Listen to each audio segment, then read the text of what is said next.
Everyone, today we will be discussing another topic from the pharmacology and it is important for your university examination and ये एक ऐसा tuberculosis एक ऐसा disease है जो कि आपको पीएसएम में पढ़ना है, मेडिसिन में पढ़ना है, फिर इधर पैथो में भी पढ़ना है, फार्मा भी पढ़ना है एंड माइक्रो में भी पढ़ना है। तो ये मोस्ट इंपॉर्टेंट टॉपिक है, तो इसको आप लोग ध्यान से पढ़िएगा।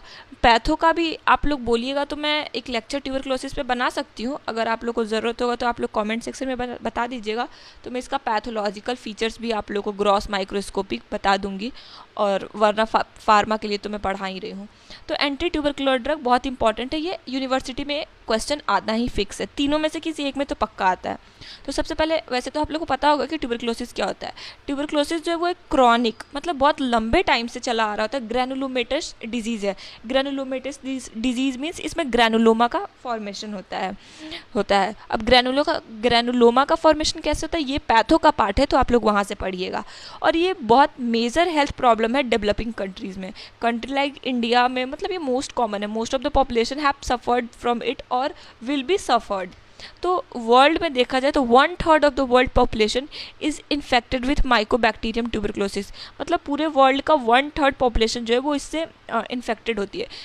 ये मेनली उन लोगों में होता है जिनका इम्यूनोसप्रेस्ड कंडीशन होता है, जैसे लाइक जो लो सोशियो इकोनॉमिक स्टेटस से बिलोंग करते, जो उतना फूड पे अफोर्ड नहीं कर पाते, उनमें ये मोस्ट ऑफ द टाइम होता है क्योंकि उनका इम्यूनिटी बहुत सप्रेस होता है। या फिर ऐसे में भी आजकल हम लोग भी देखिए ना, सुबह बिना ब्रेकफास्ट के अगर हम लोग हॉस्पिटल चले जाते हैं तो may be someone infected with tuberculosis के कांटेक्ट में हम आते हैं और हमें भी वो होने का चांस होता है। तो इसलिए आप लोग जब भी हॉस्पिटल जाया कीजिए तो प्लीज़ ब्रेकफास्ट करके जाया कीजिए, ऑल्दो मैं भी नहीं करती हूँ। ठीक है, 2012 में इसको टीबी को हम लोग इंडिया गवर्नमेंट ऑफ इंडिया इसको एक नोटिफाइबल डिजीज़ कर दिया।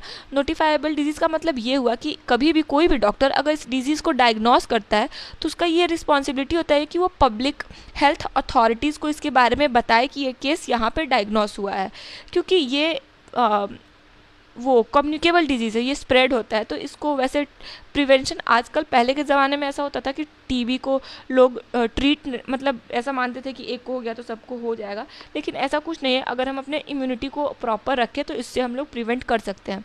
तो इसका प्रिवेंशन वाला पार्ट नेक्स्ट ईयर आप लोग पीएसएम में पढ़िएगा। तो डॉक्टर को बताया कि जो भी इसको देखेगा वो नोटिफाई करेगा गवर्नमेंट को। और उस टाइम से 2012 के बाद से गवर्नमेंट ऑफ इंडिया जो है वो टीबी के ट्रीटमेंट के लिए एक नेशनल प्रोग्राम लॉन्च की, जिसमें जितने भी टीबी के केसेस हैं, टीबी के पेशेंट हैं, उन लोगों को फ्री ट्रीटमेंट प्रोवाइड किया जाता था। या फिर वो टीबी का कैसा भी केस हो, प्रिविलेंस हो, इंसिडेंस हो या रेसिस्टेंस वाला केस हो, तो उसमें गवर्नमेंट ऑफ इंडिया उन लोगों को प्रॉपर जितने भी ड्यूरेशन का होता है वो ट्रीटमेंट, पूरे टाइम का ड्यूरेशन फ्री देती है। बाकी ट्रीटमेंट कितने ड्यूरेशन का होता है, इसमें क्या क्या आता है, ये हम लोग नेक्स्ट लेक्चर में डिस्कस करेंगे। क्योंकि classify the tubercular drug and write its duration जिसमें इंटेंसिव फेज, कंटिन्यूस फेज ये आता है, वो नेक्स्ट लेक्चर में हम लोग डिस्कस करेंगे। ये पार्ट 1 है, पार्ट 2 कल अपलोड होगा। अगर आप लोग इसको 10 लाइक कीजिएगा तो नेक्स्ट कल अपलोड कर दूंगी मैं उसको। सो लेटेस्ट सर्वे के अकॉर्डिंग हमें ये पता चला कि इंडिया में 3% जो न्यू केस है और 12 to 17% जो प्रीवियसली ट्रीटेड केस है, मतलब जिनको प्रॉपर प्रीवियसली ट्रीटमेंट मिल चुका है, जो भी 6 मंथ का ड्यूरेशन ऑफ ट्रीटमेंट होता है वो उनको मिल चुका है, इन लोगों को मल्टी ड्रग रेजिस्टेंस ट्यूबरक्लोसिस हो जाता है। मल्टी ड्रग रेजिस्टेंस का मतलब ये हुआ कि जहाँ पे मोर देन 1 ड्रग के वो रेजिस्टेंस होते, वो एक से ज़्यादा ड्रग उस टीबी पर्टिकुलर पेशेंट पे काम नहीं कर रहा होता है ट्रीटमेंट के लिए, तो उसको हम लोग बोलते हैं एमडीआर टीबी। ये इंपॉर्टेंट है, मल्टी ड्रग ट्यूबरक्लोसिस, तो इसको याद रखिएगा। आगे के किसी लेक्चर में मैं इसको एक्सप्लेन कर दूंगी अच्छे से, क्योंकि एमडीआर ट्यूबरक्लोसिस क्वेश्चन आता है। तो एंटी ट्यूबरकुलर का एक और अल्टरनेटिव क्लासिफिकेशन दिया हुआ है केडीटी में, लेकिन जो मोस्ट इंपॉर्टेंट है वो यही वाला है, फर्स्ट लाइन ड्रग और सेकेंड लाइन ड्रग। तो इसके लिए हम लोग क्या करेंगे कि पहले हम लोग क्लासिफाई करते हैं फर्स्ट लाइन ड्रग और सेकेंड लाइन ड्रग में। फर्स्ट लाइन ड्रग में हमारा आता है आइसोनियाजाइड, रिफैम्फिसिन, पायरिजिनामाइड, इथैम्ब्यूटॉल, स्ट्रिप्टोमाइसिन। इसके साथ एक हम लोग विटामिन सप्लीमेंट देते हैं पायरिडॉक्सिन, क्योंकि इसकी वजह से पायरिडॉक्सिन का एब्जॉर्प्शन कम होने लगता है, इस वजह से हम लोग सप्लीमेंट्स में देते हैं पायरिडॉक्सिन का। सेकेंड लाइन में हम लोग इंजेक्टेबल यूज़ करते हैं, ओरल यूज़ करते हैं और फ्लोरोक्विनॉल्स यूज़ करते हैं। फ्लोरोक्विनॉल्स में हम लोग OCM बोल सकते हैं, OCM। तो ओ बोलते हैं ना, तो OCM इसमें आ गया। ओफ्लॉक्सासिन, L से लीवोफ्लॉक्सासिन, मॉक्सीफ्लॉक्सासिन, सिप्रोफ्लॉक्सासिन, ये आपका हो गया फ्लूरोक्विनोल्स। ओरल ड्रग में हम लोग देते हैं इथिनोमाइड, प्रोथिनोमाइड, साइक्लोसिरीन, टेरिजिडोन। उसके बाद आता है पास, जिसको हम लोग बोलते हैं पैरा अमाइनो सैलिसिलिक एसिड, रिफाब्यूटिन और थाया एसिटाजोन। फिर इंजेक्टेबल ड्रग्स में आता है हमारा कैनामाइसिन, एमिकासिन, कैप्रोमाइसिन।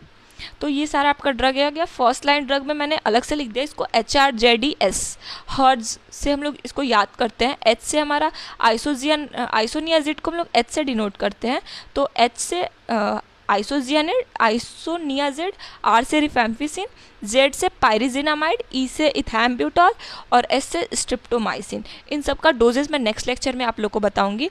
तो हर्ज से इसको याद करते फर्स्ट लाइन। सेकेंड लाइन में मैंने बता दिया OCM, तो उसमें आ गया ओफ्लॉक्सासिन, लीवोफ्लॉक्सासिन, सिप्रोफ्लॉक्सासिन, मॉक्सिसिलिन, ये सेकेंड लाइन ड्रग्स में आ गया। अदर में आ गया हमारा इथोनामाइड, प्रोथिनोमाइड, साइक्लोसेरिन, ट्राइजिडोन और पास से आ गया पैरा अमाइनो सैलिसिलिक एसिड, रिफाइम्ब्यूटिन और रिफापेंटिन। इंजेक्टेबल ड्रग्स में आ गया हमारा कैनामाइसिन, एमिकासिन, कैप्रोमाइसिन। सो इतना आप लोग को याद होना चाहिए इन लोगों का। और एक इम्पॉर्टेंट है इसमें कि साइड इफेक्ट क्या आता है। बहुत बार ये क्वेश्चन आता है, classify the anti tubercular drug, right the treatment regiment for multi drug resistant, या फिर right the treatment of regiment for tuberculosis and right side effect of all the first line drug. तो ये लिखना पड़ता है। तो इसके लिए मैं आप लोग को नेक्स्ट लेक्चर में याद से इस सब का मतलब जो भी फर्स्ट लाइन ड्रग है इन लोग का स्पेसिफिक एडवर्स इफेक्ट होता है वो मैं बता दूंगी। सो आज के लिए इतना ही। And last, thank you so much for watching this video. If you like then press the bell icon and like it. Thank you.